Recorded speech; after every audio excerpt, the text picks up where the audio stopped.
आइए अजीजों, ज्यादा समय ना गवाते हुए चलते हैं इस विषय के लिए जिस वचन का हमने चुनाव किया है। आप सभी को पता है, रोमियो की पत्री 4 अध्याय और वचन 25, वो हमारे अपराधों के लिए पकड़वाया गया और हमारे धर्मी ठहरने के लिए जिलाया भी गया। आज जिस विषय पर हम अध्ययन कर रहे हैं, लगभग ये 23वां भाग है। ये विषय है धर्मी जीवन, और फिलहाल हम देख रहे हैं धर्मी व्यक्ति के फैसले, धर्मी व्यक्ति का निर्णय, धर्मी व्यक्ति का चुनाव।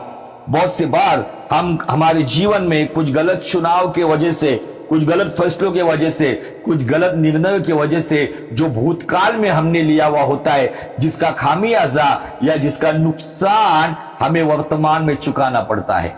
लेकिन धन्य हो वो लोग जो परमेश्वर के पक्ष में निर्णय लेते, फिर शायद उनके अपने उनसे खफा हो, दोस्त यार रूठ जाए, लेकिन हमारा जो सच्चा यार है वो हमसे कभी ना रूठे। अपने मुझसे रूठे तो रूठे, मेरे सगे संबंधी मुझसे रूठे तो रूठे, मेरे दोस्त यार मुझसे रूठे तो रूठे, लेकिन मेरा यीशु मेरे जीवन के गलत निर्णयों से कभी ना रूठे, ऐसा मेरा जीवन हो। मेरा यीशु मुझ पर नाच करे, मेरा यीशु मुझ पर फक्र करे, मेरा यीशु मुझ पर अभिमान करे, ऐसा मेरा जीवन और ऐसे मेरे फैसले होने चाहिए। शायद दुनिया की दशा में यीशु के क्षेत्र में निर्णय लेने की वजह से लोग मुझे और आपको मूर्ख समझेंगे, नो प्रॉब्लम, लेकिन स्वर्ग आपको बुद्धिमान समझेगा। Hallelujah, praise the Lord. और आइए अजीजों, हम जिस विषय पर जो अध्ययन कर रहे हैं उसके लिए हम जो 5 स्वभाव धर्मी व्यक्ति के देखते हैं, जिसके लिए याकूब 5:16 कहता है कि आपस में एक दूसरे के गुनाहों को मान लो, एक दूसरे के लिए प्रार्थना करो ताकि तुम चंगे हो जाओ। और आगे ऐसा दिया है कि धर्मी जन की प्रार्थना के प्रभाव से बहुत कुछ हो सकता है। और मैं थोड़ा सा एक्सप्रेस गाड़ी को पकड़ते हुए थोड़ा फास्टली बताना चाहता हूं, क्योंकि ग्राउंड लेवल बनाने के लिए बहुत समय जाता है, इसलिए मैं थोड़ा फास्टली बताना चाहता हूं। क्योंकि नए नियम के अनुसार धर्मी व्यक्ति के अंदर परमेश्वर 2 स्वभाव देखता है। Number 1 क्षमाशीलता, number 2 प्रार्थनाशीलता। क्षमाशील और प्रार्थनाशील। शील का मतलब चरित्र। जिस व्यक्ति का चरित्र क्षमाशील है, जो गलती होने के बाद बड़े दिल से गलतियों को सब लोगों के सामने मान लेता है, और जो गलती को मानता है उसको बड़े दिल से माफ किया जाता है, वो क्षमाशील। जो शील मतलब चरित्र।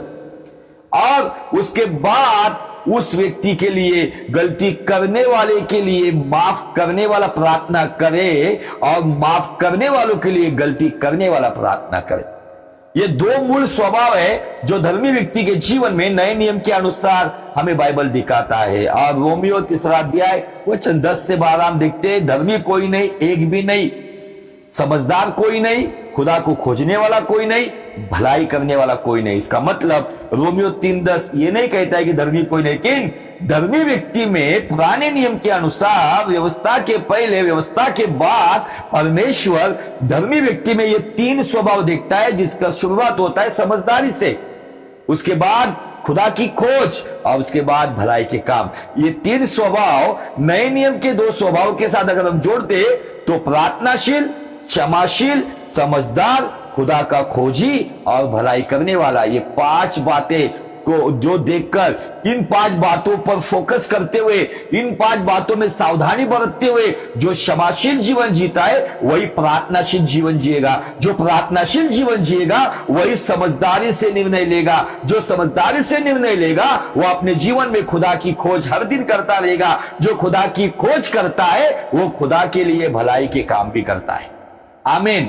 यीशु मसीह ऐसे लोगों की तलाश में है जो ऐसे धर्मियों को धर्मी ठहराने के लिए, जो केवल मारा गया, गाड़ा गया, बल्कि मौत पर जिलाया भी गया, ताकि हम धर्मी ठहराए जाए। और बहुत जल्द हम चलते गलातियों की पत्री उसका 6 अध्याय वचन 7 से आगे ऐसा लिखा है, धोखा ना खाओ, परमेश्वर ठट्टों में उड़ाया नहीं जाता, क्योंकि मनुष्य जो कुछ बोता है वही काटेगा।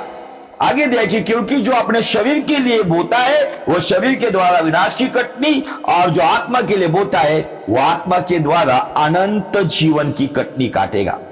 इसका मतलब शरीर के लिए बोना मतलब भावनाओं के लिए, स्वार्थ के लिए, लाभ के लिए, लालच के लिए, वासना के लिए, मेरे व्यक्तिगत फायदे के लिए, आध्यात्मिक बातों से अधिक संसार की बातों के लिए जो अपने शरीर में मतलब अपनी खुशी के लिए बोता है, निश्चय बाइबल कहता है कि उसी शरीर के द्वारा वो विनाश की कटनी काटेगा। लेकिन जो इस संसार में रहते वक्त जो शरीर को अधिक महत्व ना देते हुए आत्मा को अधिक महत्व देता है, जो आत्मा से शरीर को कुचलता है और उसको दास बनाकर रखता है, जो भले कुछ अपनी इच्छाओं को मारता है, कूटता है और परमेश्वर की पवित्रता के लिए, परमेश्वर के पीछे चलने के लिए, आज्ञा पालन के लिए, उसके साथ वफादार रहने के लिए जो आध्यात्मिक क्षेत्र में बोता है, निश्चय वो इस जीवन में भले आशीष उसे मिले या ना मिले, लेकिन बाइबल कहती है कि वो अनंत जीवन की कटनी काटेगा।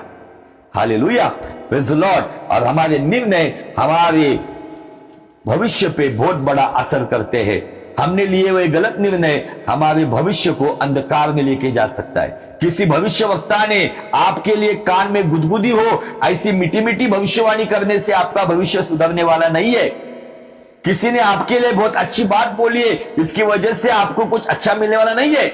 आपके वर्तमान में लिए हुए आपके निर्णय, आपके लिए वे फैसले, आपने किया वह चुनाव यदि शरीर के क्षेत्र में बोया गया है तो निश्चय वो विनाश की कटनी लेकर आएगा। लेकिन यदि आपने शरीर को कुचलकर दास बनाकर यदि आपने आत्मा के क्षेत्र में, पवित्रता के क्षेत्र में, आज्ञा पालन के क्षेत्र में, नम्रता के क्षेत्र में, अधीनता के क्षेत्र में, परमेश्वर के प्रेम के क्षेत्र में, खुदावन को ऊंचा उठाने के क्षेत्र में यदि आपने वो फैसले, वो निर्णय अगर उसमें आपने बोया है तो निश्चय अनंत जीवन की कटनी आपका इंतजार कर रही है।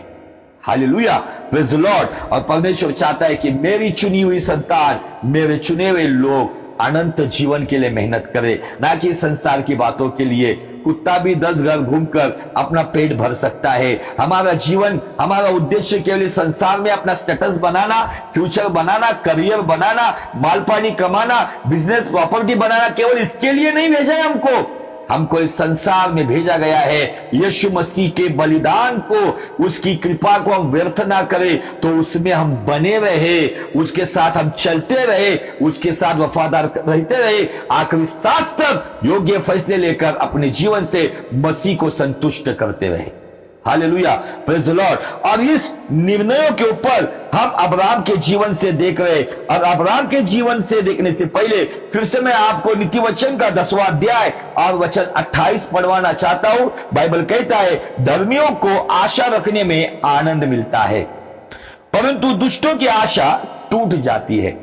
दुष्टों की आशा भले ही उन्होंने बड़ी बड़ी बातों पर लगाई होंगी, अपने संसार की बातों पे लगाई होंगी, जगत की दृष्टिकोण में लगाई होंगी, लेकिन कुछ दिन उनको शायद आप देखोगे बहुत बड़ा उनका नाम रहेगा, बड़ा धन दौलत रहेगा, लेकिन कुछ समय में वो आशा टूट जाएगी।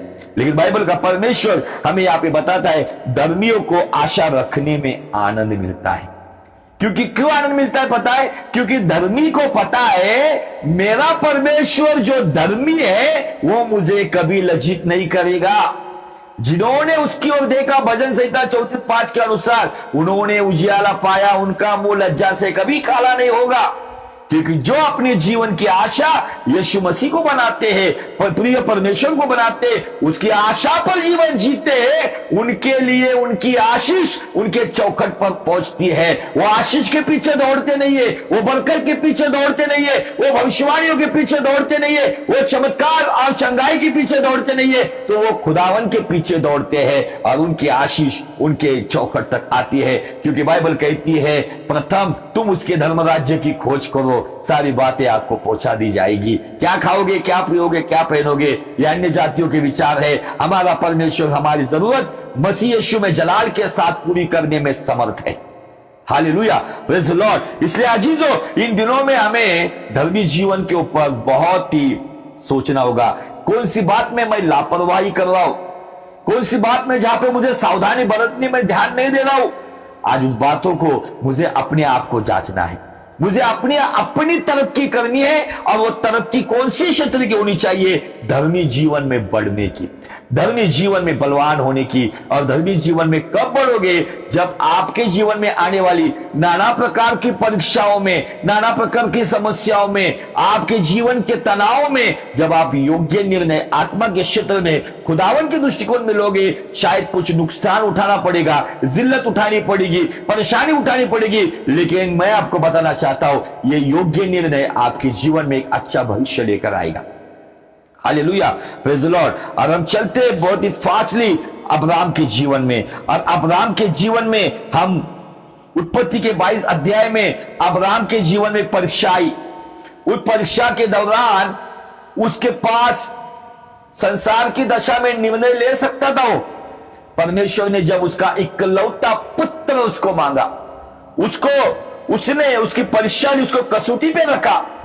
परमेश्वर कभी कभी हमारे जीवन में कुछ परीक्षाओं को लेकर आता है ताकि हमारे जीवन में परमेश्वर का जो अनुग्रह है, यहोवा यीरे नाम की जो वेदी है, वो हमारे जीवन में बनाई जाए।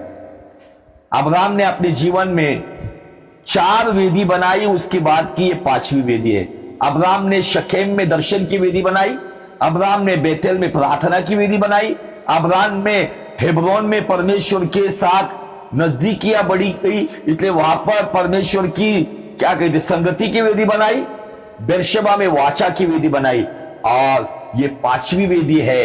ये 5वीं वेदी कहती है यहोवा यीरे नाम उस वेदी को दिया गया। और इस वेदी को बनाने के पहले अब्राहम को अपने कलेजे पर पत्थर रखते हुए एक निर्णय लेना पड़ा। अब्राहम का वो दासी का पुत्र और दासी को भेज दिया गया।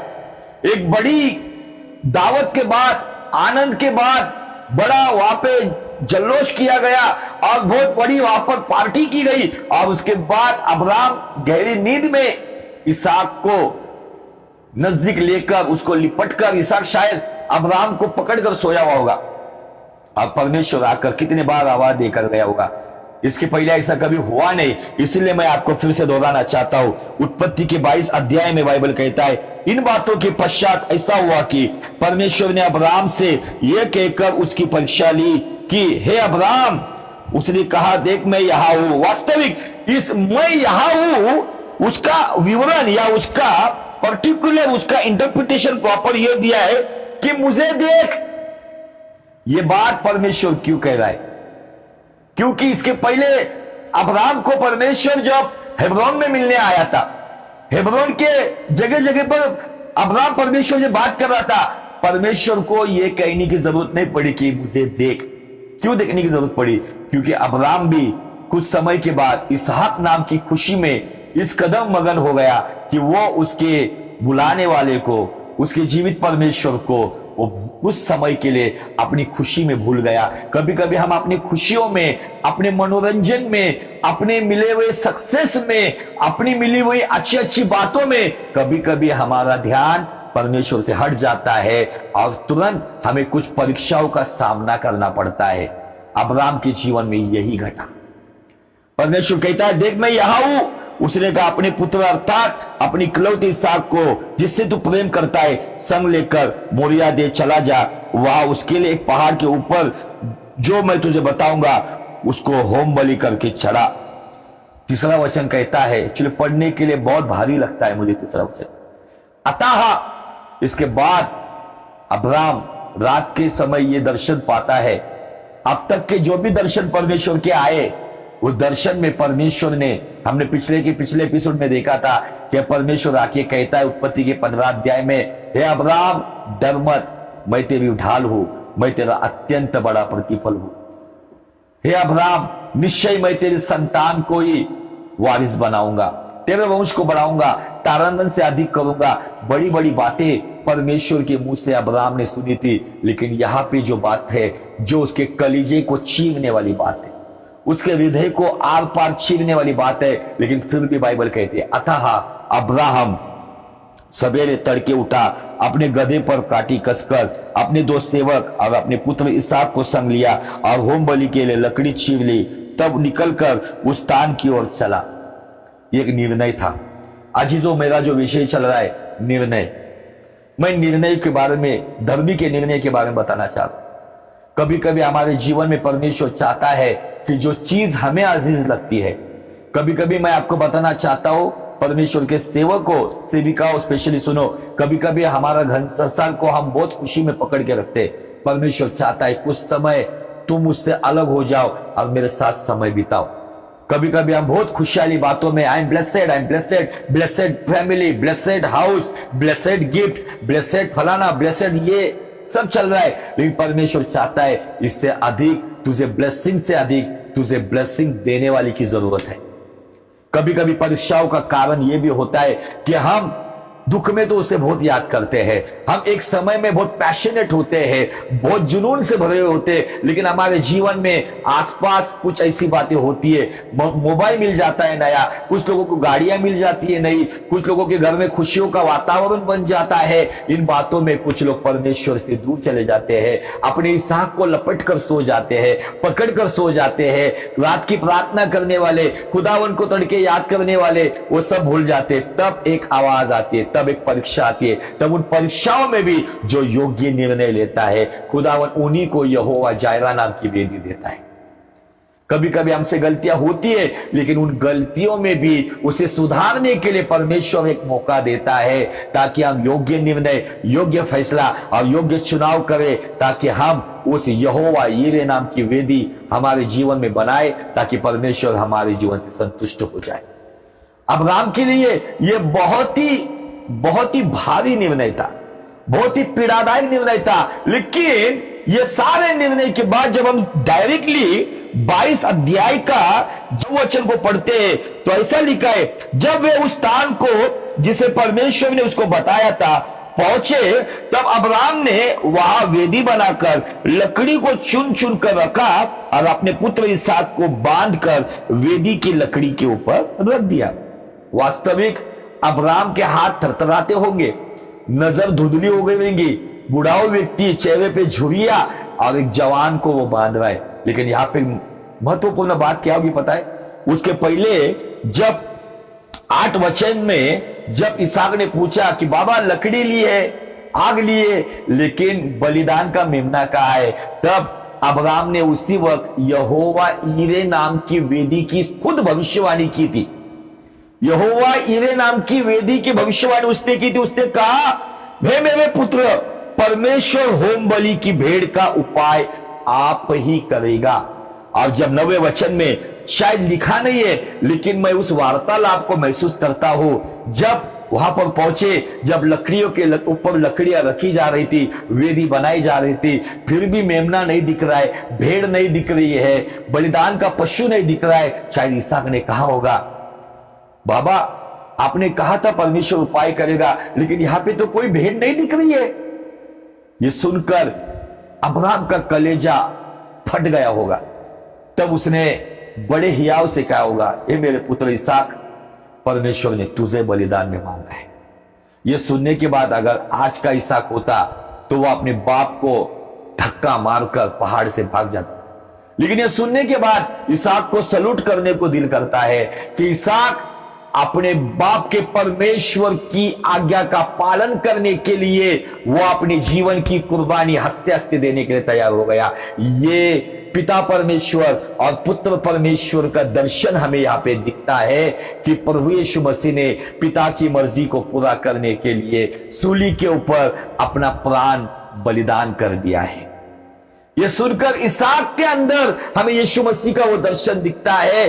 पिता के बाद सुन, उसने पिता को हाथ ऐसे लंबे किए होंगे, बांध दे, वो खुद ब खुद उस वेदी पे चढ़ गया होगा, जैसा यीशु मसीह सूली उठाकर कलवरी के राह पे चला, वहां पर वो सूली पर उसके हाथ में कील ठोकी गई, वो खुद ब खुद वहां पे गया। इसहाक खुद ब खुद वेदी पे जाके सो गया होगा, बाप ने उसके हाथों को बांधा होगा। और बाइबल कहती है, फिर अब्राहम ने हाथ बढ़ाकर छुरी को ले लिया और अपने पुत्र को बलि करे। तब यहोवा के दूत ने स्वर्ग से पुकार कर कहा, हे अब्राहम, हे अब्राहम। उसने कहा, देख मैं यहां हूं, मतलब मेरी ओर देख। परमेश्वर कहता है मेरी ओर देख। आज हमारे पास ये वेदी क्यों बनानी पड़ती है? आपको ये बात का मैं रहस्य क्यों बता रहा हूं पता है? बहुत से बार क्या होता है ना, हम हमारी खुशियों को बहुत देखते हैं, हम हमारे कंफर्ट जोन को बहुत देखते हैं। बहुत से आजकल के जवान अपने करियर को बहुत देखते हैं, अपने फ्यूचर को कैसे सेटअप करें उसके बारे में बहुत देखते हैं। माँ बाप अपने बच्चों की शादियों को बहुत देखते हैं, लेकिन इन सब बातों में, इन खुशियों को देखते देखते परमेश्वर कहता है मेरी ओर कब देखेगा। इसका मूल अर्थ ये निकलता है, मैं यहां हूं, इसका मतलब मेरी ओर देख। आज इंसान इतना व्यस्त हुआ है, आज विश्वासी इतने व्यस्त हुए, इतने बिजी हुए।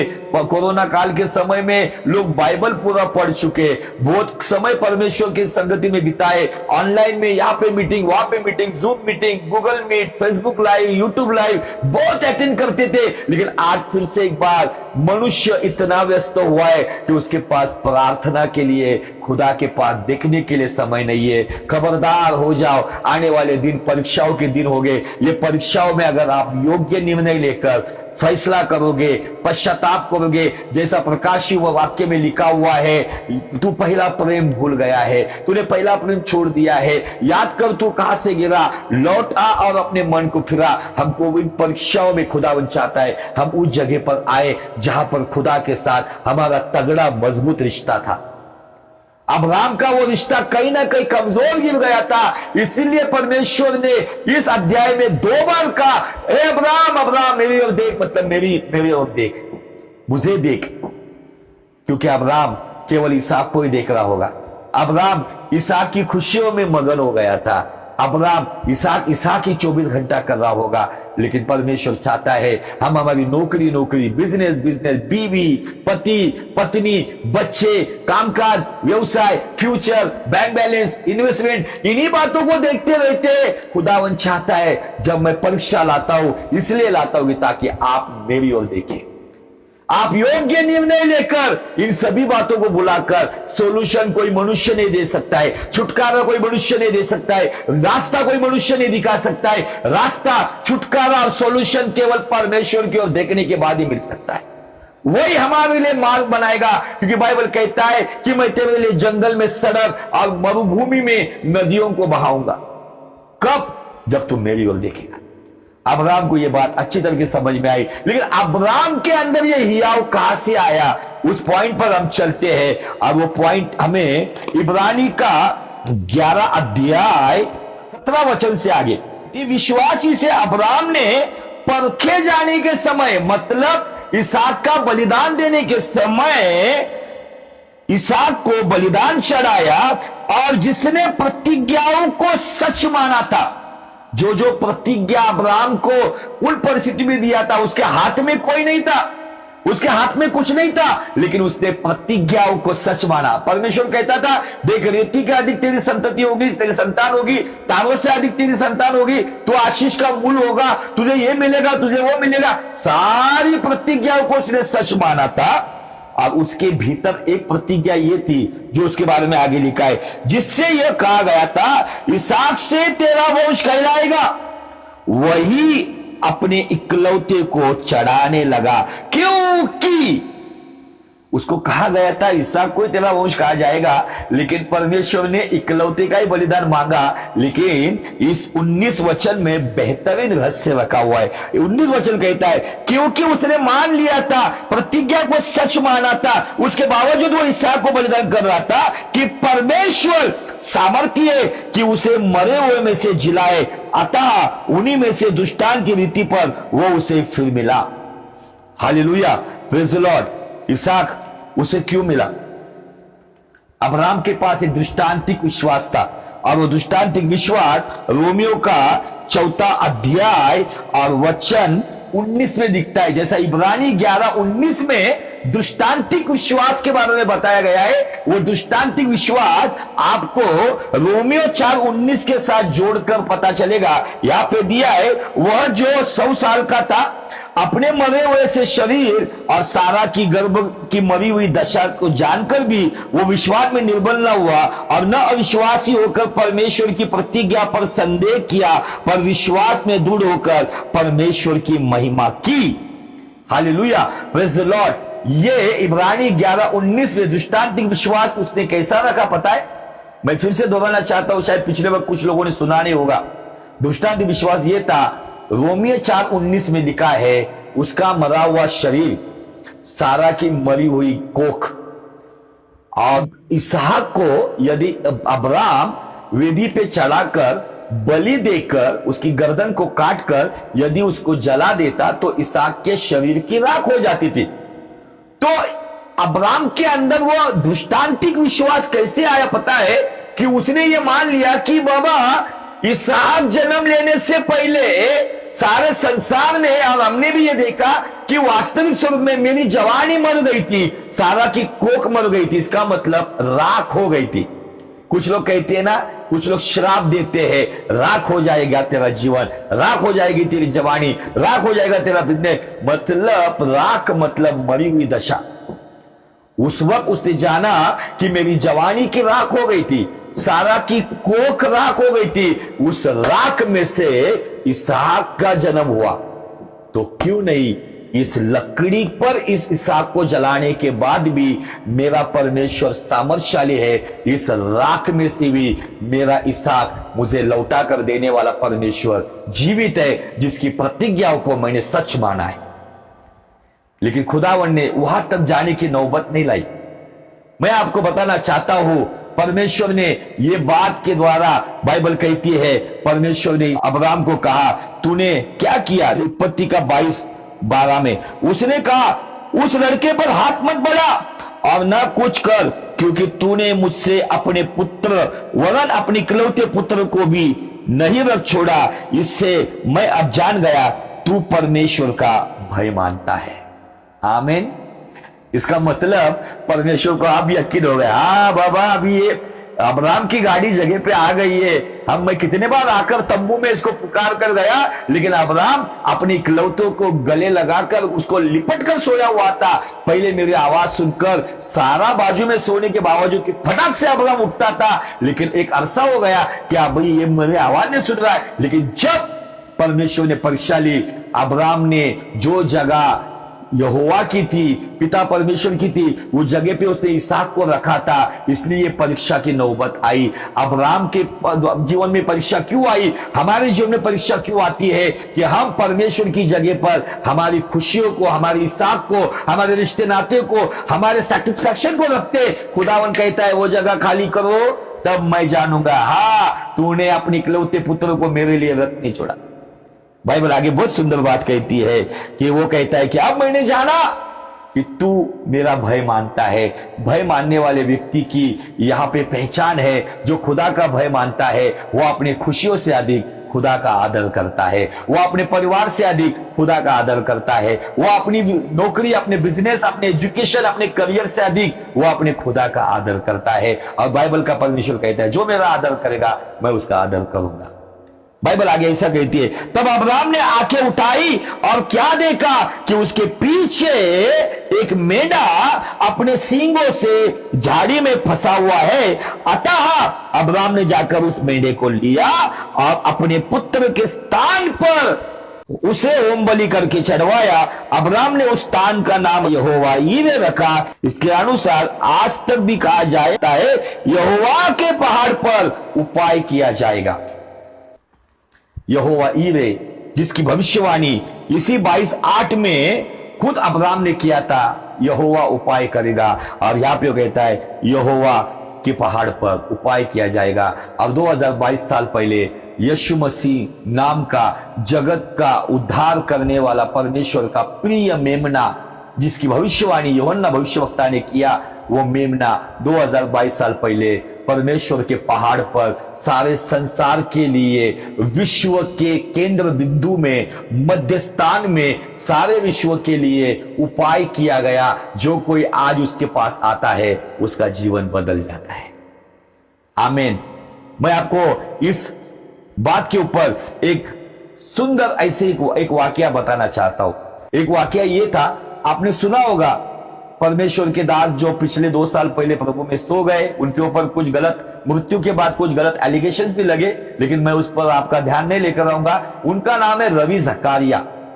रवि जकारिया को भारत देश से पैलेस्टाइन में बुलाया था और वहां पर एक बड़ी कॉन्फ्रेंस बनी हुई थी। सारे हमास जो कट्टर मुस्लिम लोग होते हैं उन लोगों का बड़ा कॉन्फ्रेंस था, बड़ी बड़ी दाढ़ी वाले हथियार के साथ वहां पे कॉन्फ्रेंस चल रहा था और सभी लोग वहां पे चर्चा कर रहे थे। चर्चा वहां पे इस्माइल और इसहाक के ऊपर था। चर्चा कुरान और बाइबल के ऊपर चल रहा था। एक बड़ी कंट्रोवर्सी वहां पे चल रही थी और सभी लोग आकर अपना बड़ा बड़ा ज्ञान बता रहे थे। और जब हमारे परमेश्वर के दास रवि जकारिया का जब समय आया, तब उन्होंने 1 मिनट में ऐसी बात कही कि सारा जो हॉल था वो सुन्न हो गया।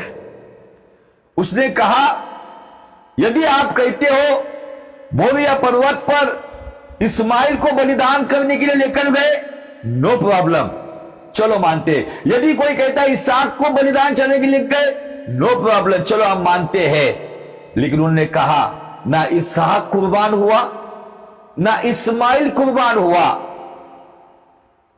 2000 साल पहले उन्होंने कहा, परमेश्वर की भविष्यवाणी थी, लॉर्ड विल प्रोवाइड, परमेश्वर उपाय करेगा। परमेश्वर ने अपने पुत्र का उपाय सारे संसार को नजात के लिए, उद्धार के लिए, साल्वेशन के लिए किया है। जो कोई उस पर ईमान रखेगा उसके जीवन में अमन आएगा। ना इस्माइल बल कुर्बान हुआ ना इसहाक कुर्बान हुआ। जिसकी कुर्बानी हुई उस पे ईमान रखो ताकि अमन आपके जीवन में आ जाए। आधे मिनट की ये लाइन थी ब्रदर रवि जकारिया की, लेकिन सारा हॉल सुन्न हो गया क्योंकि सच्चाई से भले ही शांत स्वरूप में बताया गया, लेकिन हर एक के जीवन में वचन का धमाका हुआ। और जब इस वचन की ओर मैं आता हूं तो मुझे वही बात याद आती है। और आज हम चलेंगे, यहां पे लिखा है आगे 15 वचन के आगे देखो, फिर यहोवा के दूत ने दूसरी बार स्वर से अब्राम को पुकारा के कहा। यहां पे नहीं कहा कि देख मैं यहां हूं। अगर आप देखेंगे 22 अध्याय का 1 वचन में वो कहता है देख मैं यहां हूं। 22 अध्याय का 11 वचन में वो कहता है देख मैं यहां हूं। 22 अध्याय का 1 वचन में थोड़ा सा, आप मुझे नेगेटिव नहीं लेना, थोड़ी सी परमेश्वर की वाणी सुनने के लिए कुछ समय के लिए अब्राम लापरवाह बन गया था, इसलिए खुदा कहता है मेरी ओर देख।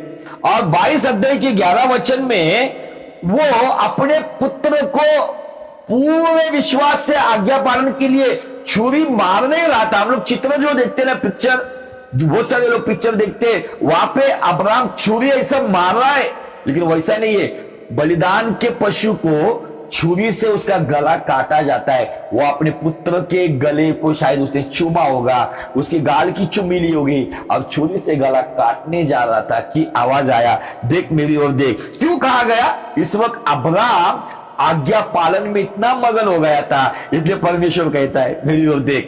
22:1 में वो आज्ञा ना पालने में इतना आनंद में व्यस्त हो गया था, तब परमेश्वर कहता है मेरी ओर देख, मुझे देख। और तब वो ये बात कहता है। 15 वचन में हम पढ़ते, यहोवा के दूत ने दूसरी बार स्वर से अब्राम से पुकार के कहा, यहोवा की यह वाणी है कि मैं अपनी ही यह शपथ खाता हूं कि तूने यह काम किया, अपने पुत्र वरन अपने इकलौते पुत्र को भी नहीं रख छोड़ा। इस कारण मैं निश्चय तुझे आशीष दूंगा और निश्चय तेरे वंश को आकाश के तारांगन और समुद्र के तीर और बालू के किनके समान अगणित करूंगा। तेरा वंश अपने शत्रु के नगरों पर अधिकार करेगा और पृथ्वी की सारी जातियां अपने को तेरे वंश के कारण धन्य मानेगी। पृथ्वी की सारी जातियां अपने आप को अब्राम के कारण धन्य मांगी, क्योंकि तूने मेरी बात मानी है। कभी कभी परीक्षा क्यों आती है, इसका एक अगर आंसर अगर आपको चाहिए, एक जवाब अगर आपको चाहिए, कभी कभी हम हमारी खुशियों में, हमारी दुख दर्द में, हमारी बातों में इतने मगन हो जाते हैं, हम खुदा की बात मानने को तैयार नहीं होते। कभी कभी खुदा अपनी बात मनवाने के लिए अकस्मात ऐसी कुछ परीक्षाओं को लेकर आता है। उन परीक्षाओं का सामना करते करते हमारे जीवन को ऐसा लगता है कि हम जीते या मरते। लेकिन खुदा उन्हें परीक्षाओं क्यों लाता है कि हम खुदा के मानने वाले। अब्राम ने उसकी बात मानी, इसलिए परमेश्वर ने उसका पुत्र उसको लौटा दिया। इसलिए अब इन बातों को लेकर मैं थोड़ा सा अभी इस बलिदान के बाद यहां पर अगर आप देखेंगे यूहन्ना का 8वां अध्याय, जहां पर मैंने कहा था कि मैं आपको कुछ बातें कुछ रेवलेशन आपको बताऊंगा, और उस रेवलेशन को अगर आपको समझना है तो अगर यूहन्ना का 8वां अध्याय उसके प्रारंभ में आप देखेंगे व्यभिचारी स्त्री का जो घटना हमें दिखती है, जहां पर कुछ लोग उसे पथराव करने के लिए पत्थर लेके खड़े है ना। यीशु मसीह ने जमीन पर 2 बार लिखा और बहुत सारे लोग पत्थर फेंक कर चले गए, लेकिन इसी अध्याय का अंत अगर देखेंगे, 8वां अध्याय का अंत, वही गिरे हुए पत्थर यीशु को मारने के लिए उठा लिए गए। क्यों उठा लिए गए? यीशु ने सत्य बताया। शैतान सत्य में बनाने रहा, ये सब बातें बताने में मुझे टाइम नहीं है, लेकिन यीशु मसीह ने यहां पर कुछ बातों पर रोशनी डाली है, उन बातों पर ध्यान देंगे। आपके बाइबल में आप खोलकर पढ़ सकते हैं, यूहन्ना का 8वां अध्याय वचन 56 और 57। देखो, तुम्हारा पिता अब्राहम मेरा दिन देखने की आशा से बहुत मगन था। और हमने नीति वचन 10:28 में देखा, धर्मी को आशा रखने में आनंद मिलता है। ये धर्मी अब्राहम, उसके बारे में हजारों साल पहले की बात यीशु मसीह यहूदियों के साथ कह रहा है। अब्राहम के ऊपर वहां पे चर्चा चल रही है, वो कहते हैं कि तू 50 साल का भी नहीं है, तो अब्राहम के बारे में तुलना कर रहा है, अब्राहम हमारा पिता है, फलाना फलाना बात सब चल रहा है। लेकिन यहां पे यीशु मसीह कहता है, तुम्हारा पिता अब्राहम मेरा दिन देखने की आशा में बहुत मगन था और उसने देखा और आनंद किया। आगे बाइबल कहता है, यहूदियों ने उससे कहा, अब तक तू 50 वर्ष का नहीं, फिर भी तूने अब्राहम को देखा है, तेरी आयु 50 साल की भी नहीं है, और तू क्या बता रहे कि तूने अब्राहम को देखा है? आगे देखो, यीशु ने उनसे कहा, मैं तुमसे सच सच कहता हूं कि पहले इसके कि अब्राहम उत्पन्न हुआ, मैं हूं। अब्राहम उत्पन्न, मैं हूं। अब्राहम को जन्म देने वाला, अब्राहम को गाइड करने वाला मैं हूं। लेकिन 56 वचन जब मैंने मेरी लाइफ में फर्स्ट टाइम पढ़ा था, तब मेरे अंदर वो आग तैयार हो गई कि प्रभु, ऐसा कौन सा दिन अब्राहम ने आपका देखा और उस आशा में वो मगन हुआ और उसने आनंद किया। मैं आपको पूछना चाहता हूं कि अगर किसी व्यक्ति की बुरी दशा आप अगर देखते हो तो आपको आनंद होगा या दुख होगा? बिल्कुल है, स्वाभाविक है। मनुष्य स्वभाव में अगर हम किसी की मृत्यु देखते हैं तो निश्चय हम दुखी होंगे, राइट? तो फिर बाइबल कहती है यूहन्ना 8:56 में, अब्राहम ने यीशु मसीह के दिन देखने की आशा में मगन हुआ। कहां पे मगन हुआ वो? वही उत्पत्ति के 22 अध्याय में, जब उसने बाइबल कहती है, थोड़ा सा मैं आपको इसमें का महत्वपूर्ण पॉइंट जो मैं छोड़ चुका हूं, वो पॉइंट मैं आपके सामने रखना चाहता हूं। गौर से देखो, उत्पत्ति का 22 अध्याय, जैसे अब्राहम ने छुरी उठाई काटने के लिए, आसमान से आवाज आई, अब्राहम रुक जा, अपने पुत्र पे हाथ मत रुका। और उसके बाद बाइबल 13 वचन कहती है, तब अब्राहम ने आंखें उठाई। मेरे थोड़ी सी दिशा को आपको समझना होगा। यदि मैं ऊपर देख रहा हूं तो मेरे घर के ऊपर सीलिंग में फैन चल रहा है, आपको थोड़ा दिशा के ऊपर ध्यान देना होगा। गौर से सुनो, 13 वचन, उत्पत्ति 22:13, तब अब्राहम ने आंखें उठाई। आंखें उठाई मतलब ऊपर की ओर उठाई, ओके। और क्या देखा कि उसके पीछे एक मेंढा अपने सींगों की झाड़ी में फंसा हुआ दिखा। अगर मेंढा उसको देखना है तो उसको पीछे देखना चाहिए। गौर से सुनो मेरी बात को। अब्राहम ने ऊपर देखा। अब्राहम ने कहा देखा, जब इसहाक का बलिदान नकारा गया, अब्राहम परीक्षा में पास हो गया, लेकिन यहोवा यीरे इस वेदी का जन्म की भविष्यवाणी जो अब्राहम ने की थी, यहोवा ने उसको वो भविष्यवाणी दी थी। कुछ साल के बाद शायद यहोवा पिता ने कहा होगा, अब्राहम, जैसा तू अपने पुत्र को सुबह तड़के उठकर लकड़ी काटकर छुरी लेकर दासों को साथ में लेकर अपने पुत्र के कांधे पे लकड़ी दी ना तूने, मोरिया पर्वत चढ़कर वो ऊपर आया ना, उस वेदी पे जैसा तूने उसको बांधा ना, आने वाले दिनों में संसार के उपाय के लिए, उद्धार के उपाय के लिए, पापों की क्षमा के उपाय के लिए, मुक्ति के उपाय के लिए, मोक्ष के उपाय के लिए, सैल्वेशन के उपाय के लिए जब अब्राहम ऊपर देख रहा था ना, तो परमेश्वर ने उसको ये बातें, खुद यीशु मसीह ने उसको दिखाई कि मैं अपनी लकड़ी, सूली की लकड़ी उठाकर आऊंगा और इसी पर्वत पर मैं अपना बलिदान चढ़ाऊंगा। लेकिन अगर बलिदान की बात होती है, गौर से सुनो मेरी बात, यदि बलिदान की बात होती है तो शायद ये पीड़ा की बात है, दुखदायक बात है,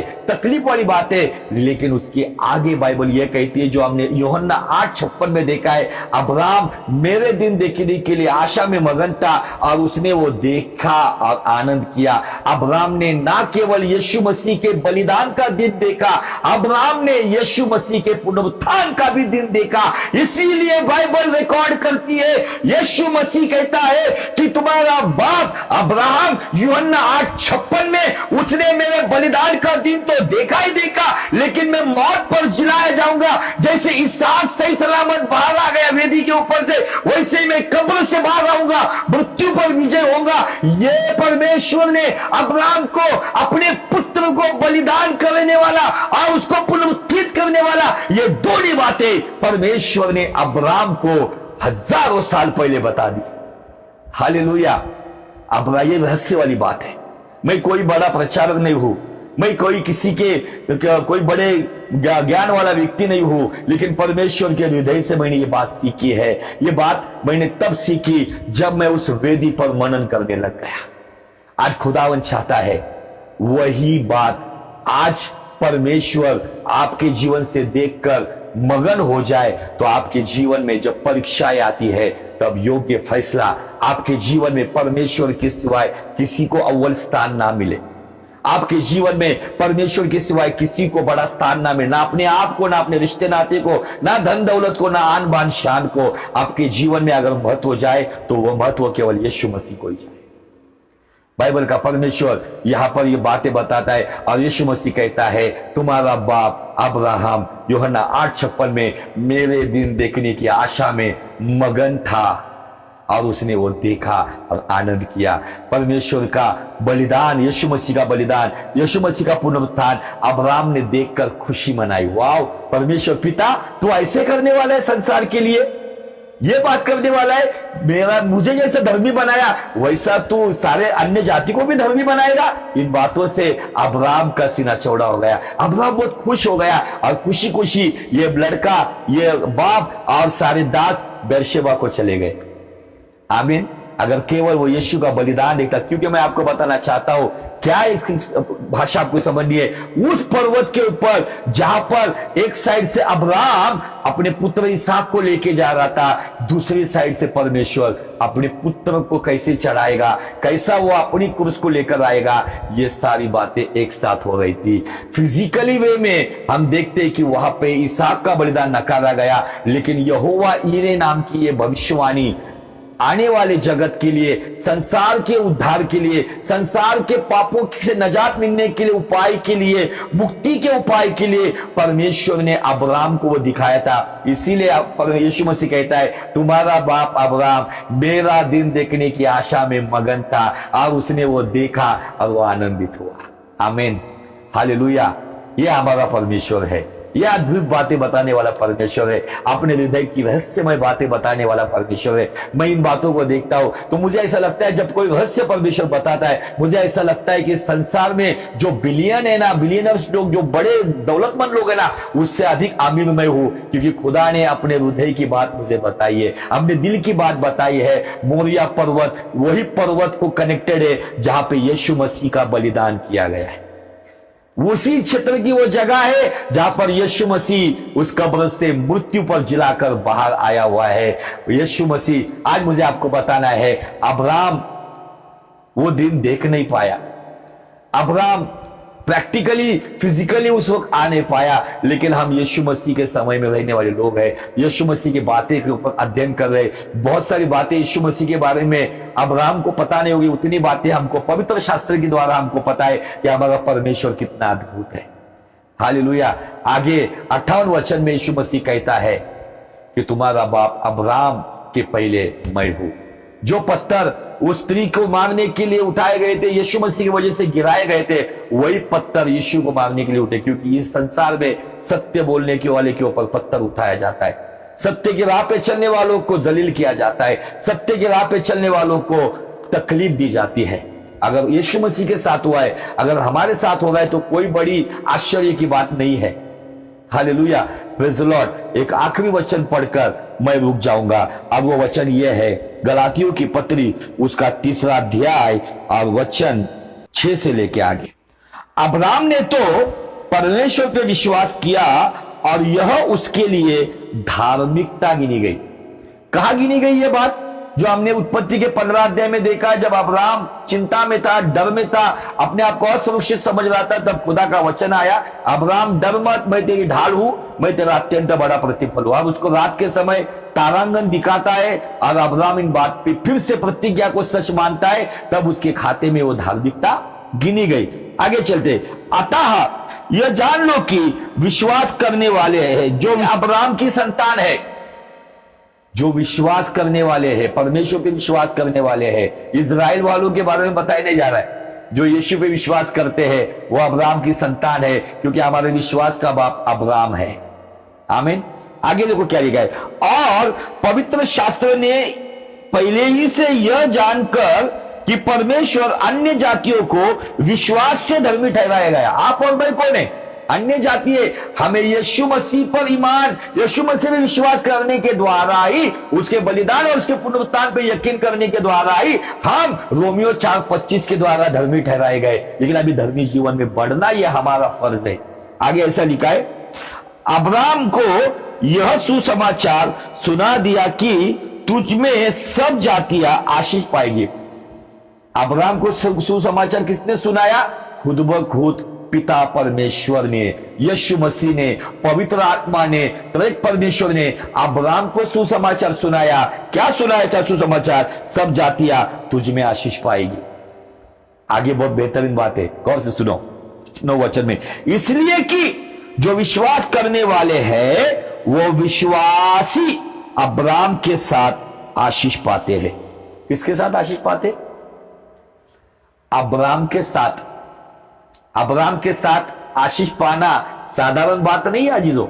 अब्राहम के साथ आशीष पाने वाले यहोवा यीरे नाम की वेदी की घोषणा करते हैं। अपनी परीक्षाओं में यहोवा यीरे नाम की वेदी पर सफल होते हैं, परीक्षाओं में पास होते हैं और उनसे स्वर्गीय परमेश्वर बात करता है और वो परमेश्वर की बात मानने वाले हो।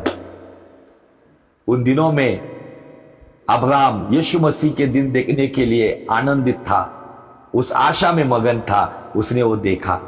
इन दिनों में परमेश्वर चाहता है कि हम ऐसे दिन देखें, ऐसी जीवन जिए, इस तरीके से खुदा में चले, ताकि परमेश्वर आज हमारे दिन देख के स्वर्ग में आनंदित हो जाए। अब्राहम के साथ हमें आशीष मिले मतलब क्या है? अब्राहम की आज्ञा पालन, अब्राहम का परमेश्वर का भय, अब्राहम की अधीनता, अब्राहम की नम्रता, अब्राहम का धीरज। हमें अब्राहम के साथ आशीष कब मिलेगी? जब हम अब्राहम की नाई धर्मी जीवन में योग्य निर्णय लेंगे, योग्य फैसले लेंगे और योग्य चुनाव करेंगे, तब जाके हमें अब्राहम के साथ आशीष मिलती है। यह आशीष थोड़ी अलग आशीष है, ये चंगाई और भविष्यवाणी की आशीष नहीं है। अब्राहम के साथ आशीष मतलब क्या है पता है?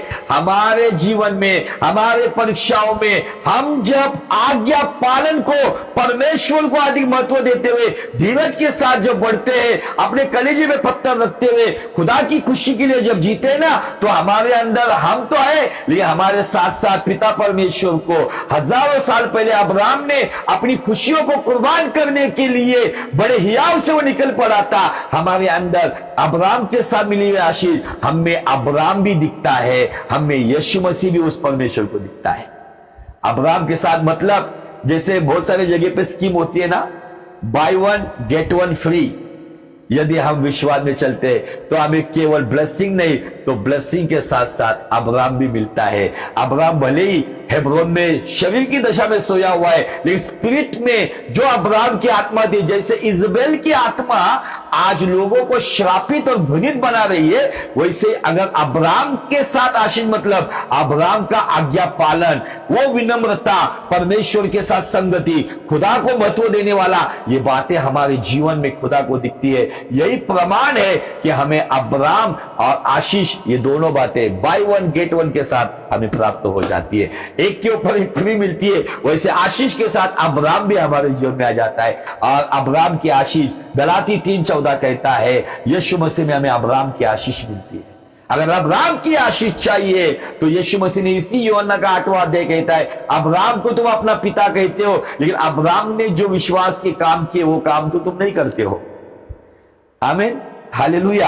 आज मुझे अब्राम का ये महत्वपूर्ण निर्णय, ये महत्वपूर्ण फैसला, ये महत्वपूर्ण चुनाव सामने रखना था, क्योंकि धर्मी जीवन में हम धर्मी ठहराए तो गए, लेकिन धर्मी जीवन में आगे बढ़ने के लिए हमारे जीवन में आने वाली परीक्षाओं में, समस्याओं में, दिक्कतों में, प्रॉब्लम में हमें खुदा के पक्ष में आत्मा में बोएंगे तो अनंत जीवन को काटेंगे, आत्मा में बोएंगे तो अब्राम के साथ आशीष पाओगे, आत्मा में बोओगे तो यहोवा यीरे नाम की वेदी बनाओगे। हालेलुया। अब्राम बहुत खुश हो गया। अब्राम को मलकीसदेक के स्वरूप में दर्शन देने वाला यीशु, जो दाखरस और रोटी देता है, अपना शरीर और अपना खून उसको वहां पे हेब्रोन में देता है। लेकिन ये क्या बात है, शायद अब्राम समझ नहीं पाया होगा। यहोवा यीरे नाम की वेदी पर, मोरिया पर्वत पर परमेश्वर यीशु मसीह ने उसे अपने दिन बताए, मैं केवल मरूंगा नहीं तो मैं मृत्यु पर जिलाया जाऊंगा। ये यीशु का बलिदान जो संसार को पापों से छुटकारा देगा, यीशु का पुनरुत्थान जो अधर्मी को धर्मी बनाएगा, ये दोनों बातों को देखकर यूहन्ना 8:56 के अनुसार अब्राम आनंदित हुआ। Hallelujah, praise the Lord. परमेश्वर चाहता है इन दिनों में हम हमारे चुनाव, हमारे फैसले, हमारे निर्णय परमेश्वर के पक्ष में ले। मैं आशा करता हूं कि इस वचन के द्वारा परमेश्वर ने आपको प्रोत्साहित किया होगा, आपको उल्लासित किया होगा, आपको मोटिवेट किया होगा, और आपके जीवन की परीक्षाओं में आपको क्या करना है इन बातों पे एक योग्य मार्गदर्शन किया होगा। तो आइए हम प्रार्थना करते हुए इस संदेश को खत्म करते हैं। प्यारे पिता परमेश्वर, खुदावन यीशु नासरी के नाम में आज हमने जो बेहतरीन बातें आपकी ओर से सीखी है, इन बातों को संभाल के रखिए। आपके वचन में हम बने रहे, आपके वचन के अनुसार चलते रहे। आने वाली परीक्षाओं में भले हमारी गलती हो, हमारे गलत चुनाव हो, लेकिन आने वाली परीक्षाओं में हम योग्य चुनाव ले, योग्य निर्णय ले, उसके अनुसार हम चलते रहे। इसलिए खुदावन हमारे जीवन में अगुवाई कीजिए और योग्य राह पे चलने के लिए हमारे जीवन में काम कीजिए। जैसे अब्राम यीशु मसीह आपका दिन देखकर आनंदित हुआ, वैसे हर दिन हम आपका बलिदान और आपका पुनरुत्थान हमारे जीवन में हम प्रकट करें। जैसे पौलुस कहता है कि यीशु मसीह के घाव मेरे शरीर पर है, यीशु मसीह के घाव का मुझे घमंड है। मैं प्रार्थना करता हूं खुदावन, आपके उस दिन को भी हम याद करें जब तू बादलों पर आने वाला है, अपने लोगों को लेने के लिए आने वाला है। उस तेरे आगमन के लिए हम आनंदित हो, क्योंकि तू खुद कहता है वो धर्मी परमेश्वर उन्हीं को धर्म का मुकुट पहनाएगा जिनको तेरा आना प्रिय है। धन्यवाद देते खुदावन, हम आपकी स्तुति करते। प्रार्थना करता हूं प्रभु, यहाँ पर देखने वाला अगर कोई समस्या में, हर एक समस्या से वो छुटकारा पाए, यहोवा यीरे नाम की वेदी उसके जीवन में बने, ताकि परमेश्वर उसके लिए उस समस्या से उपाय करे, बीमारी से उपाय करे, फैमिली प्रॉब्लम में उपाय करे, बिजनेस में उपाय करे, नौकरी में उपाय करे, एजुकेशन में उपाय करे, वो परमेश्वर उनके फ्यूचर में उपाय करे। इसलिए खुदावन अपना जीवन तुझे समर्पित करने के लिए हर एक के जीवन में आप काम की। सभी को तेरे पवित्र हाथों में सौंपता हूं, सारे परिवार को तेरे लहू के अंदर में ढकता हूं। धन्यवाद देते, आपने इस प्रचार को समझाने के लिए आत्मा के द्वारा अगुवाई की, इसलिए सारा आदर, सारी महिमा यीशु मसीह आपको देते हैं। मरकुस 11:24 के साथ सहमत होते, जो मांगा है वो हमने पाया है। यीशु नासरी जो अल्फा और ओमेगा, परमेश्वर का प्रिय पुत्र, उस यीशु नासरी की जीवित जलाली नाम में मांगता हूं, इसलिए सुन और ग्रहण कर पिता। आमीन, आमीन, आमीन। परमेश्वर आपको बहुत बहुत आशीषित करे, और निश्चय ही आपने बहुत एंजॉय किया है आज। आप सब लोग आशीषित और आनंदित लोग हो। प्रार्थना यही करता हूं, गुजारिश यही करता हूं, हर परीक्षा में खुदा के क्षेत्र में, खुदा के पक्ष में निर्णय लो, योग्य फैसले करो। शायद थोड़ा लेट होगा, लेकिन डंके की चोट पे कहता हूं बेस्ट मिलेगा।